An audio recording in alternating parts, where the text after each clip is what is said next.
Hello साथियों, मैं जुगल आर्य future vision coaching classes में आप सभी का हार्दिक स्वागत करता हूं। आज हम कक्षा 12वीं चैप्टर 3 फिजिक्स यानी कि class 12 Hindi medium MP board NCERT का नया पैटर्न में हम वीडियो को फिजिक्स के अध्याय 3 विद्युत धारा के संबंधित कुछ प्रश्न पढ़ रहे हैं। पिछले वीडियो में हमने 12 प्रश्न कवर कर लिए हैं। अब हम इस वीडियो में हम 13वें प्रश्न को कवर करने वाले हैं। कक्षा 12वीं के हम भौतिक विज्ञान के कुछ महत्वपूर्ण प्रश्न कवर कर रहे हैं। आज हम कार्बन का वर्ण कोड ज्ञात करते हैं। अब कार्बन का वर्ण कोड कैसे ज्ञात करते हैं, इसमें क्या क्या बनता है, इसकी बनावट कैसे होती है और इसका एग्जाम्पल हम समझेंगे। यदि आप हमारे चैनल पर नए हैं तो सब्सक्राइब अवश्य कर दें, शेयर कर दें ताकि ये वीडियो सभी के पास पहुंच सके। इस कड़ी में हम आगे बढ़ते हैं, आप सभी का ज़्यादा समय ना लूँगा। अब जैसे कार्बन प्रतिरोध का हम हल करते हैं तो कार्बन प्रतिरोध में बैंड या रिंग होती है। इसको बनाने का तरीका, इसकी बनावट में लिखता नहीं हूँ लेकिन इसको समझाने के लिए आपको बता देता हूँ। जैसे मान लो एक बैंड बनाया जाता है कार्बन प्रतिरोध का।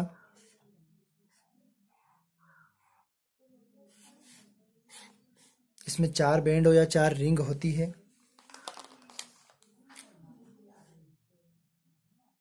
इसको ए नाम दे देंगे, बी, सी और ये डी। इस प्रकार से ए, बी, सी और ये डी, ये कार्बन प्रतिरोध की बैंडें हुई। अगर चित्र हम बनाते हैं तो चित्र के नीचे हम नाम भी लिखते हैं कि इसमें वर्ण कोड ज्ञात करते हैं। और वर्ण कोड किसका ज्ञात करते हैं? कार्बन प्रतिरोध का वर्ण कोड ज्ञात करना। सबसे पहले इसकी बनावट होती है तो बनावट को हम आपको एक्सप्लेन कर देते हैं।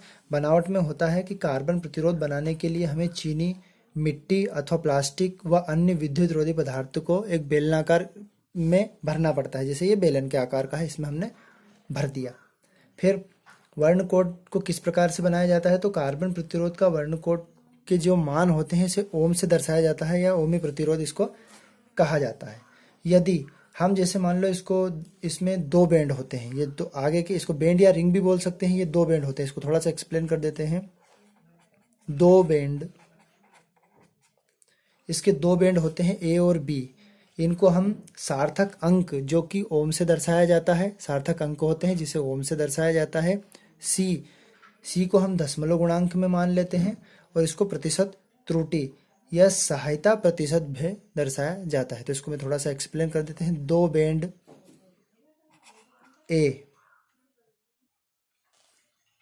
तो यदि ए और बी बैंड हमने बता दिया कार्बन के सार्थक प्रतिरोध ओम्स को प्रदर्शित करते हैं। और तीसरा बैंड सी जो है ये दशमलव गुणांक और चौथा बैंड डी है, ये प्रतिशत त्रुटि या सहायता सीमा से दर्शाया जाता है।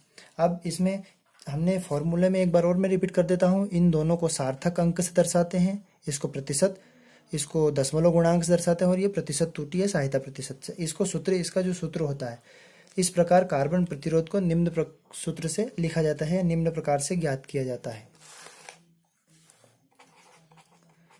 इस प्रकार जैसे प्रतिरोध होता है तो उसको आर से दर्शा देते हैं। ये ए और बी होता है इंटू 10 की घात, ये हो जाएगा सी प्लस डी प्रतिशत में। ये हमारा इसका कार्बन प्रतिरोध को ज्ञात करने का ये फॉर्मूला होता है। अब कार्बन प्रतिरोध को ज्ञात करने का फॉर्मूला होता है, एक बार और मैं रिपीट कर देता हूँ कि जहाँ आर कार्बन प्रतिरोध है, ए और बी सार्थक अंक को प्रदर्शित करता है, सी जो होता है तीसरा बैंड ये दशमलव सार्थक गुणांक को प्रदर्शित करता है और डी प्रतिशत त्रुटि को प्रदर्शित करता है। अब इसको याद रखने का तरीका या याद करने का तरीका कि किस प्रकार से इसको हम ज्ञात किया जा सकता है। इसमें ये रंगों के ऊपर चलता है, जैसे बैगनी, हरा, नीला, जामुनी, पीला, गुलाबी, लाल, काला, पीला, सब इस प्रकार से रंग। अब इनको क्रम वाइज याद रखने के लिए एक सेंटेंस होता है, Bibi Roy of Great Britain has very good wife wearing gold silver necklace. ये इस प्रकार के सेंटेंस है। अब ये सेंटेंस मैं आपके सम्मुख लिख देता हूँ। बी रॉय, तो ये सेंटेंस हमारा हो गया, Bibi Roy of Great Britain has very good wife wearing gold silver. अब इसमें जो कैपिटल लेटर इसके जो अक्षर दिए हैं बोल्ड अक्षरों में, जैसे मान लो ये फर्स्ट पहला कलर हो जाएगा, ये दूसरा कलर हो जाएगा, तीसरा, चौथा, पांचवा, छठा, सातवां, आठवां, 9वां, 10वां, 11वां, 12वां। ये 12 इसमें कलर दिए हुए हैं। इस प्रकार से हम आपको समझाने वाले हैं। और ये एन मतलब ये 9 कलर हो जाएगा, तो इसको मान लो हम 13वां नाम देते हैं। अब कोई भी कलर नहीं है। तो इस प्रकार से इस सेंटेंस को आपको पढ़ना है, ध्यान रखना है और समझना है। अब इसके गुणांक, इसकी टेबल कैसे बनती है वो आपके सम्मुख में रखता हूँ इस टेबल को। तो इस प्रकार से ये टेबल बनेगी। पहले हम क्रमांक डालेंगे इसमें, फिर रंग के नाम लिखेंगे। अब रंग के नाम कैसे लिखना है? बी मतलब होता है ब्लैक, इंग्लिश में इसको बोलते हैं, या काला भी बोला जा सकता है। बी मतलब ब्राउन, ब्राउन को भूरा भी बोला जाता है। फिर आर मतलब रेड या लाल, फिर रेड ऑरेंज हो गया, ये नारंगी हो गया, ये पीला हो गया, वायलेटी येलो, और ये ग्रीन हो गया मतलब हरा हो गया, ब्लू नीला हो गया, वायलेटी हो गया बैगनी हो गया। 8वां कलर हो गया हमारा वायलेटी, वायलेटी को बैगनी भी बोला जाता है। 9वां कलर हो गया हमारा स्लेटी, इसको ग्रे भी बोला जाता है इंग्लिश में। डब्ल्यू मतलब वाइट, वाइट मतलब सफ़ेद। ये वाला कैपिटल लेटर में नहीं है। ये 11वां, ये गोल्ड हो गया हमारा, या गोल्डन कलर, इसको सुनहरा या स्वर्ण कलर भी बोलते हैं। सिल्वर, सिल्वर यानी कि चांदी। और नो मतलब कोई कलर नहीं या नो कलर। अब इन कलरों को हम टेबल के अनुसार जमाते हैं। इस टेबल में हम कलर को लिखते हैं और फिर इसके क्रमांक के अनुसार इनके अंक या गुणांकों को आपको दर्शाते हैं या हम आपके सम्मुख रखते हैं। तो हमारे पास कितने क्रमांक हैं? हमारे पास 13 क्रमांक है। 13 क्रमांक इस चैप्टर में हम क्रमांक वाले में लिख देते हैं। रंग है तो 13 ही, मतलब 12 रंग है तो 12 इसमें लिख देंगे। अंक इसको लिखना मैं बताता हूँ, गुणांक मैं समझाता हूँ आपको। गुणांक मतलब ये दशमलव गुणांक है और प्रतिशत मतलब सहायता प्रतिशत त्रुटि है। तो इस प्रकार से मैं आपके सम्मुख ये रखता हूँ। तो पहला क्रमांक डालता हूँ मैं, फिर उसके आगे इस टेबल को मैं आगे बढ़ाता हूँ। तो इस प्रकार से हमने ये पूरे कलर लिख दिए हैं क्रम से उस सेंटेंस के अनुसार। ब्लैक भूरा, काला भूरा, लाल नारंगी, पीला हरा, नीला बैगनी, स्लेटी सफ़ेद, सुनहरा चांदी। ये इस प्रकार से कलर हमने लिख दिए हैं। अब इनके अंक जमाने के लिए सबसे पहले अंक हम स्टार्ट करते हैं 0 से। तो इनके सभी के सम्मुख ये 0, 1, 2 मतलब एक अंक कम हो जाएगा, 3 के सामने 2 आएगा। फिर ये 3, 4, 5, 6 के सामने 5 आएगा। 5, 6, 7, 8, 9,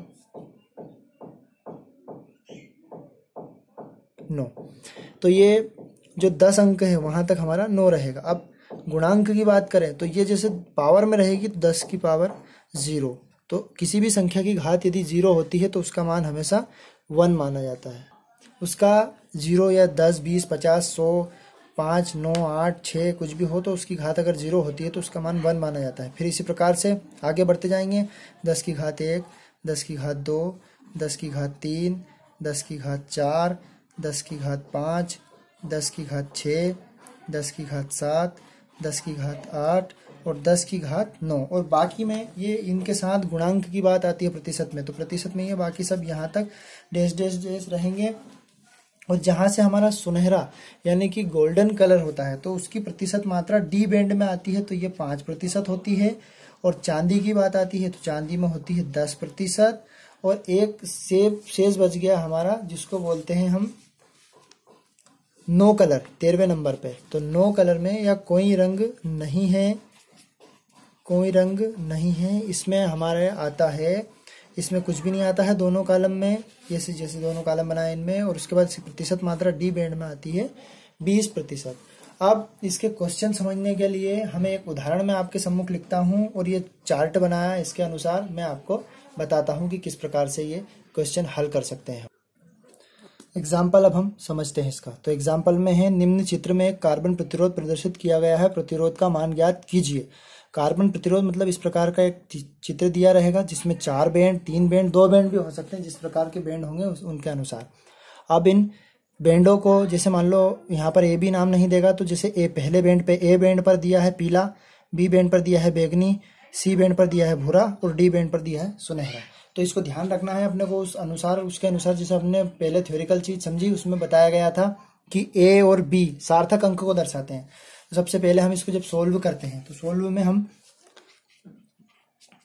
बताते हैं इसका फार्मूला हम जानते हैं कि प्रतिरोध, कार्बन प्रतिरोध R बराबर AB इंटू 10 की घात C प्लस माइनस दोनों के अनुसार इसको हल कर लेते हैं। उसमें अगर प्लस लगा है तो उसमें प्लस माइनस कर लेना, क्योंकि दोनों को 2 बार हल करना पड़ता है। डी इसका प्रतिशत सहित। अब इसको सारणी में देखने का तरीका, सारणी बनाना हमने बता दिया आपको। सारणी में देखने का तरीका, प्रतिरोध R, ए बैंड पर कौन सा कलर है? पीला। तो पीला कलर में सार्थक अंक दर्शाते हैं। तो अंक मतलब ये, तो पीला कलर कहाँ पर है? तो पीला हमारा 5वें क्रमांक पर है और इसका सार्थक अंक है 4। तो हम पीले की जगह पे यहाँ पर लिख देंगे इसका 4। अब पीले के बाद बी बैंड पर कौन सा है? बैगनी। तो बैगनी कलर का हम देख लेते हैं। तो बैगनी हमारा है यहाँ पर 7। ये वॉयलेट इसको जो कहा गया है 7वां अंक, ये 7। तो बी की जगह पे, बैंड बी की जगह पे हमारा हो जाएगा 7। और इनटू ये जो सी है, सी को दर्शाया जाता है दशमलव अंक से। तो सी दशमलव अंक पर कौन सा कलर बताया गया है? भूरा। तो दशमलव अंक पर भूरा कलर, ये भूरा कलर है और भूरे का दशमलव गुणांक है 10 की घात 1। तो ये हो जाएगा 10 की घात 1। फिर प्लस माइनस डी प्रतिशत। अब डी प्रतिशत मतलब डी में आपको बताया गया है कि प्रतिशत मात्रा सुनहरा। तो सुनहरा कहाँ पर है हमारा? सुनहरा है हमारा इस सारणी के अनुसार, सुनहरा 5% में आता है ये सुनहरा कलर। तो इसको हम यहाँ पर डी की जगह पे लिख देंगे 5%। जब इसको सोल्व करेंगे 10 की घात 1, मतलब 10 की घात 1 क्या होती है? 10 ही होता है। 10 का गुणा इसमें करेंगे तो ये हो जाएगा 470। और ये सार्थक अंक जो है ए और बी बैंड के, इसको हमने कहा गया था कि ए और बी बैंड को ओम से प्रदर्शित करते हैं, प्लस माइनस ये 5%। ये आपका क्या हो जाएगा? आंसर। इसी प्रकार से कोई सा भी एग्जाम्पल होता है, जैसे मान लो थोड़ी देर के लिए एक बैंड और बना दिया हमने अपने मन से। जैसे मान लो ये बैंड बना दिया, इस बैंड में ए, बी और ये सी तीनों बैंड दिए हैं। तो ए पर मान लो लाल कलर दे दिया, इस पर दे दिया नीला, मन से बना सकते हो, और इस पर दे दिया हरा। तो हम देखने का तरीका कि ए और बी को तो हमने सार्थक अंक में, तो सूत्र हमारा ए इंटू बी, तो आर बराबर लाल का सार्थक अंक देख लें और नीला का सार्थक अंक देख लें। तो लाल का सार्थक अंक 2 है और नीले का सार्थक अंक 6 है। तो यहाँ लिख देंगे हम 2 इंटू 6 और यहाँ पर इंटू में करके। अब हरा मतलब सी बैंड है, तो सी बैंड यहाँ पर हम देखेंगे तो हरा हमारा 5 पर आया है। तो ये हमको गुणांक देखना है। तो 10 की घात क्या लगा देंगे हम? 10 की घात 5 इसकी लगा देंगे। ठीक है। अब इसमें प्रतिशत का तो कोई रोल ही नहीं है, डी बैंड दिए ही नहीं है। तो इस प्रकार से हमारा आंसर, या फिर इसको 5 बार 0 लगाकर हल भी करके गुणा करके हम लिख सकते हैं इसको। ये हमने आज कार्बन प्रतिरोध के बारे में एग्जाम्पल और इसकी सारणी और इसका पैराग्राफ और इसका चित्र और इसकी बैंडे और इसका फार्मूला, ये सभी हमने समझा। यदि आप हमारे चैनल पर नए हैं तो सब्सक्राइब और शेयर कर दें, बेल आइकन को दबाएं ताकि आपको नई अपडेट मिलती रहे। अगर वीडियो आपको पसंद आया तो ज़्यादा से ज़्यादा लाइक, सब्सक्राइब और शेयर अवश्य करें। बेल आइकन को दबाना ना भूलें। धन्यवाद साथियों।